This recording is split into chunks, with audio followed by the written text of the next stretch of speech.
حامدا و مصلیا اما بعد قال تعالی اولم ينظروا في ملكوت السماوات والارض وما خلق الله من شيء.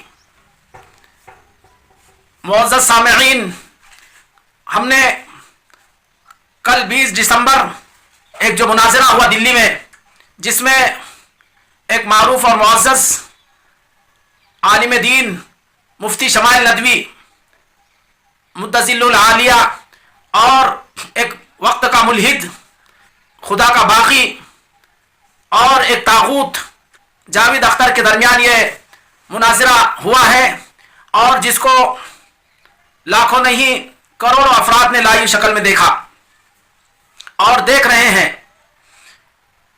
الحمدللہ اس مناظرے میں مفتی شمائل ندوی صاحب نے ایک ملحد اور خدا کے باغی کا منہ توڑ جواب دیا، پورے خود اعتمادی کے ساتھ اور پورے کانفیڈنس کے ساتھ. ساری امت کی طرف سے انہیں سلام اور ان دعائیں پہنچ رہی ہیں. مناظرہ ایک نہایت حساس اور انتہائی نازک مسئلے پر ہوا کہ ذات الہی کا وجود یا عدم وجود، نعوذ باللہ. اللہ تعالیٰ کی ذات، اس سلسلے میں ایک شاعر نے کہا ہے کہ وَفِي كُلِّ شَيْءٍ آیَةٌ تَدُلُّ عَلَىٰ أَنَّهُ الْوَاحِدُ، کہ ہر چیز یہ بتلاتی ہے کہ اس کائنات کو وجود بخشنے والی اور اس دھرتی کو چلانے والی ایک ذات ہے، جو واحد الاحد القہار کی ذات عالی ہے. اسی نے اس کائنات کو وجود بخشا. خلق السماوات والارض فی 6 ایام، آسمانوں اور زمینوں کو 6 دن میں پیدا کیا. وکان عرشہ علی الماء، اس سے پہلے اللہ کا جو عرش تھا وہ پانی پر تھا. کیا قل انکم لتکفرون باللہ الذی خلق الارض فی یومین، کیا تم اس اللہ کا انکار کرتے ہو جس نے زمین کو 2 دن میں پیدا کیا، اور پھر وجعل فیہا رواسیا من فوقہا، اور اس زمین پر پہاڑ رکھے، وبارک فیہا وقدر فی اقواتہا، اور اس میں اللہ نے برکتیں دی اور ہر مخلوق کی روزی رکھی، ہر مخلوق کو روزی اللہ نے عطا کی. فی 4 ایام، یہ 4 دن میں اللہ نے یہ تمام کام انجام دیے. اور پھر فرمایا کہ ثم استوى الى السماء وهي دخان، پھر آسمانوں کی طرف متوجہ ہوا، اور یہ آسمان اس سے پہلے کہا کہ دھوئے کی شکل تھی، دخان کی شکل تھی. اللہ تعالیٰ فرماتے کہ تو کیا اس اللہ کا تم انکار کرتے ہو؟ ہم پوچھتے ہیں اس ملحد سے.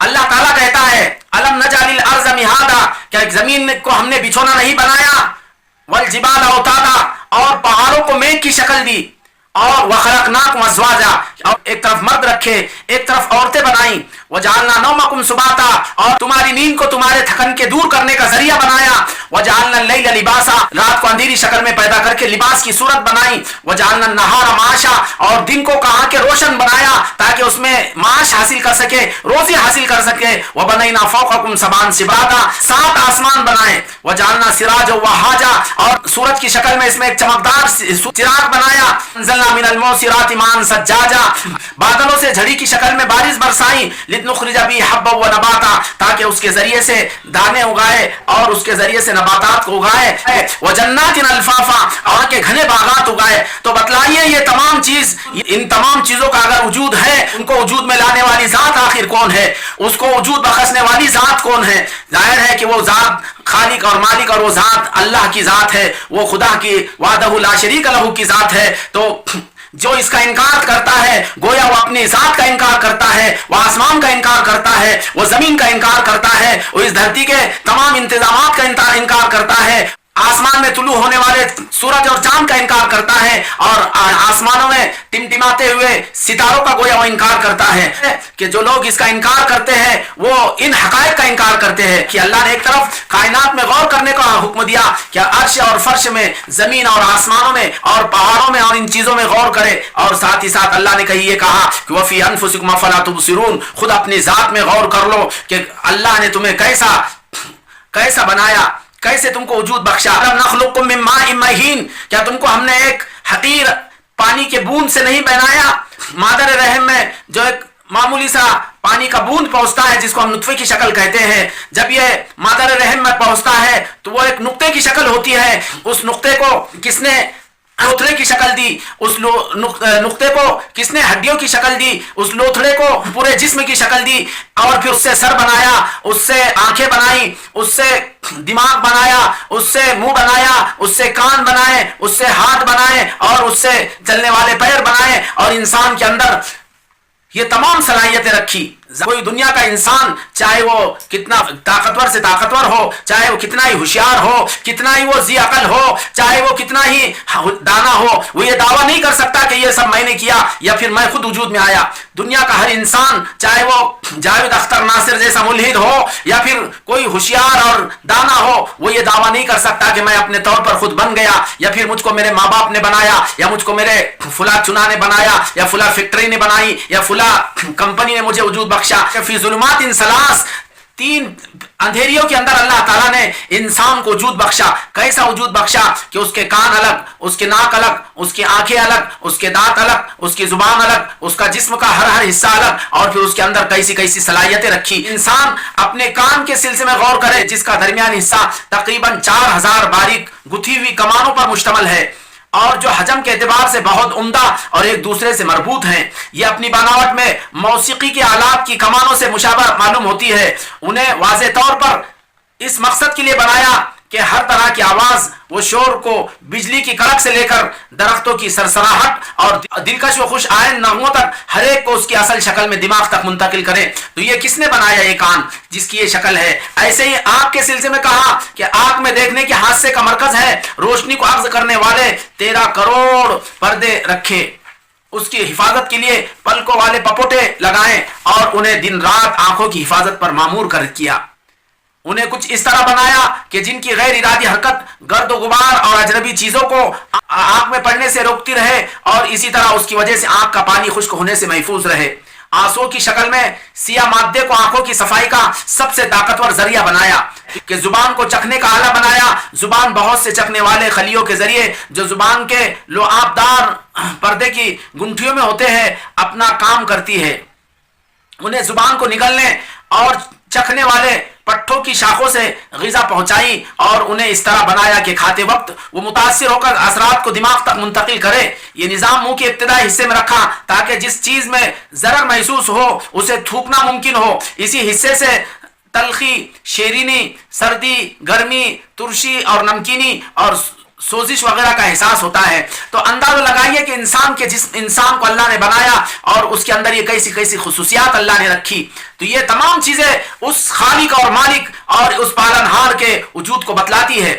جو اس کا انکار کرتا ہے، ایسے منکر پر، ایسے ملحد پر ہزار لعنتیں ہو۔ کائنات کی ہر مخلوق اس کو اس کے منہ پر تھوکتی ہے کہ ایسی ذات، کائنات کا ذرہ ذرہ اس کو کے وجود کا پر دلالت کرتا ہے۔ اولم ينظروا فی ملکوت السماوات والارض، کیا انہوں نے آسمانوں اور زمین کی حکمرانی کو نہیں دیکھا؟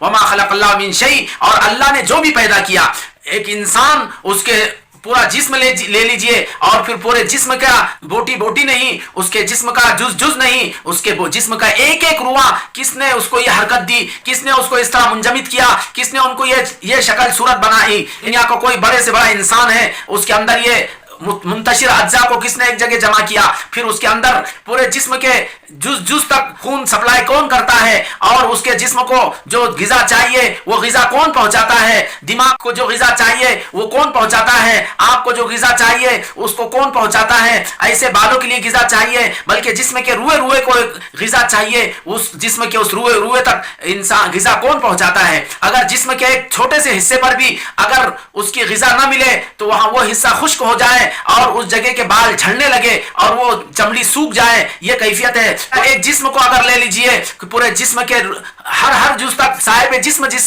حصے کو دیکھ نہیں سکتا اور نہ اس نے کبھی زندگی میں اس حصے کو دیکھا، ان حصے تک، ان اجزاء تک وہ غذا کون پہنچا رہا ہے، اس کو روزی کون دے رہا ہے۔ تو جیسے میں اپنے جسم پہ کہہ سکتا ہوں، ایسے دنیا کے کروڑوں انسان ان کے جسم کو ہر جز اور اس کے ہر روئے تک اس کی غذا کون پہنچا رہا ہے۔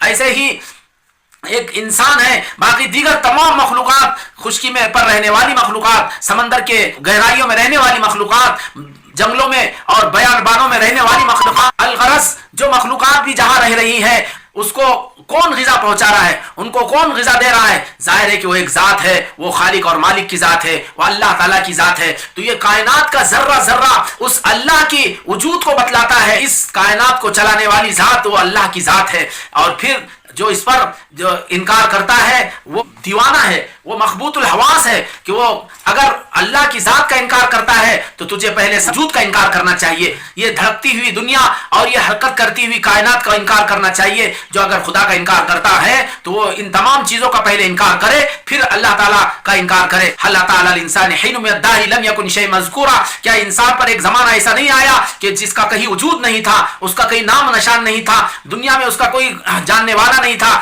ایک مفتی شمائل صاحب دیکھیے, اگر وہ 35 سال کے ہیں تو 36ویں سال پہلے وہ کہاں تھے, 38 سال پہلے کہاں تھے. اور ملحد جاوید اختر جو خدا کا انکار کرتا ہے وہ بددین, وہ اگر اس کی عمر 70 سال ہے تو وہ 72 سال پہلے کہاں تھا, اس کو کون جانتا تھا؟ کس نے اس کو ان کے مختلف حصوں پر بکھرا پڑا تھا ذرات کی شکل میں اور مختلف دھاتوں کی شکل میں وہ بکھرا پڑا تھا, وہاں سے کھینچ کر کس نے پھلوں اور پھولوں میں اور غذاؤں میں کس نے اس کو منتقل کیا, غذاؤں سے اس کے باپ کے پشتے میں کس نے اس کو لایا, اور پھر وہاں سے نطفے کی شکل میں اس کے مادر رحم میں کس نے پہنچایا, اور اس مادر رحم میں ایک معمول سے نقطے کی شکل میں اس کا نطفہ تھا, اس نطفے کو کس نے وجود بخشا, اس کا سر بنایا, اس کے پیر بنائے, اس کے آنکھ بنائی, اس کے دانت بنائے, اور اس کے جسم کا ہر جز بنایا. اس کے اندر جو صلاحیت چاہیے, آنکھوں کے اندر جو صلاحیت چاہیے, ہاتھ کے اندر جو صلاحیت چاہیے, کانوں کے اندر جو سننے کا حاسہ ہے وہ چاہیے,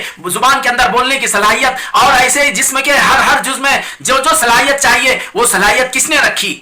اگر خدا کا انکار کرتا ہے تو اپنے ذات کا انکار کر. اللہ فرماتے ہیں الذی آتى كل شيء خلقه ثم هدى, اللہ کی وہ ذات ہے کہ جس نے ہر مخلوق کو اس کی چیزیں ضروری ہے وہ تمام عطا کی اور اس کو صحیح استعمال کرنے کی رہنمائی دی. تو ان کا انکار کرتا ہے وہ ان تمام چیزوں کا پہلے انکار کرے. اللہ تعالیٰ نے قرآن پاک میں اس کی بے شمار مثالیں دی. باقی اس کا یہ کہنا کہ نعوذ باللہ اللہ کی ذات عالی دنیا بنائے جانے سے پہلے کہاں تھی اور کس طرح تھی اور وہ کیا کر رہی تھی, یہ ایک بڑا چپتا ہوا بظاہر اس نے سوال کیا. لیکن اس بددین کو یہ معلوم ہونا چاہیے تو تیرے یہ دماغ میں جس کو ابھی خدا کے وجود کا تو انکار کر رہا ہے, اگر ان چیزوں کا اگر سامنے تذکرہ کیا جاتا تو تیرا دماغ اس قابل نہیں تھا کہ اس کو سمجھ سکے اور وہاں تک پہنچ سکے. اس لیے اللہ نے تیرے پر کرم کیا کہ وہ کائنات کے بنائے جانے سے پہلے کیا کر رہا تھا وہ تمام تیرے سامنے تذکرے نہیں کیے تاکہ تیرے چھوٹے دماغ کو کہیں وہ معاف نہ کر دے, اس لیے اللہ نے اس کا تذکرہ نہیں کیا. پھر باقی یہ ہے کہ یہ بار بار تذکرہ کیا کہ دنیا میں یہ ظلم ہو رہا ہے, یہ تو اللہ تعالیٰ دیکھنا چاہتا ہے اصل انسان کو. اللہ نے سب سے پہلے جب فرشتوں کے سامنے تذکرہ کیا تھا کہ انی جاعل فی الارض خلیفہ, کہ میں زمین میں خلیفہ بنانے والا ہوں, تو فرشتوں کے بھی سامنے یہ بات اتجعل فیہا من یفسد فیہا ویسفک الدماء, کہ اللہ تعالیٰ نے یہ فرشتوں کے سامنے بھی یہ بات رکھی تھی کہ وہ زمین میں خون ریزی بھی کریں گے اور وہ کہاں کے فساد بھی برپا کریں گے. لیکن اللہ کی حکمت بہرحال یہ ہے کہ یہ تمام ہوتے ہوئے بھی اللہ نے یہ خون ریزی ہوگی, فساد ہوگا, کمزوروں پر ظلم ہوگا اور یہاں پر بے شمار لوگوں قتل ہو گئے, سب کچھ ہوگا, لیکن اس کے بعد بھی اللہ نے کائنات کو وجود بخشا کہ اس کی حکمت اللہ جانتا ہے. انی اعلم ما لا تعلمون, فرشتے جو بات نہیں جان سکے, فرشتے اس کی کنہ تک نہیں پہنچ سکے, فرشتے اس کی حقیقتوں کو کا ادراک نہیں کر سکے, تو اے انسان جاوید اختر جیسے غبی انسان تو اس کا کیا ادراک کر سکے گا؟ فرشتے بھی ان حقیقتوں اور ان کنہ اور ان باریکیوں اور اس کی تہوں تک نہیں پہنچ سکے. تو انہوں نے یہ کہا کہ اتجعل فیہا من یفسد فیہا ویسفک الدماء, تو وہ فرشتے اس کا ادراک اور اس کے تہوں تک پہنچنے سے غافل ہے. تو یہ انسان, حقیر انسان تیرے جیسا, اس کو کیا جان سکتا؟ لیکن وہ خالق اور مالک ہے کہ وہ ان تمام باتوں کو جانتے ہوئے بھی اس نے کائنات کو وجود بخشا. ایک وقت تک یہ کائنات کا یہ نظام رہے گا, اس کے بعد یہ دنیا فنا ہو جائے گی اور پھر قیامت کا دن جس کو ڈے آف ججمنٹ کہا جاتا ہے, انصاف کا دن کہا جاتا ہے, اس میں تمام کو وجود بخشا جائے گا. اور پھر اس وقت انسان نے جو اعمال کیے بدلہ دیا جائے گا, اچھے اعمال کی اچھا بدلہ دیا جائے گا, برا اعمال کی برا بدلہ دیا جائے گا. اس وقت جاوید اختر جیسا کافر کہے گا یا لیتنی کنت ترابا, کہ اے کاش میں, اس وقت کرے گا کہ اے کاش میں مٹی ہو جاتا, میں انسان نہ ہوتا, کوئی اور مخلوق کی طرح, میں بھی کوئی بیل ہوتا, میں بھی کوئی گدھا ہوتا, میں بھی کوئی گری ہوئی کوئی مخلوق ہوتا, بہتر ہوتا کہ میں انسان ہو کر میں نے خدا کا انکار کیا اور خدا کے وجود کا انکار کیا. تو اس وقت یہ تمنا کرے گا, لیکن اس کی یہ تمنا سب خام ہوگی. انسان اس وقت اللہ کے دسترس سے اور اللہ کی پکڑ سے بچ نہیں سکے گا. تو یہ معاملہ ہے. اللہ ہمیں یقین نصیب فرمائے اور ایسے ملحدوں کے نظریات سے اللہ ہماری اور امت کی حفاظت فرمائے. آمین. واخر دعوانا الحمدللہ.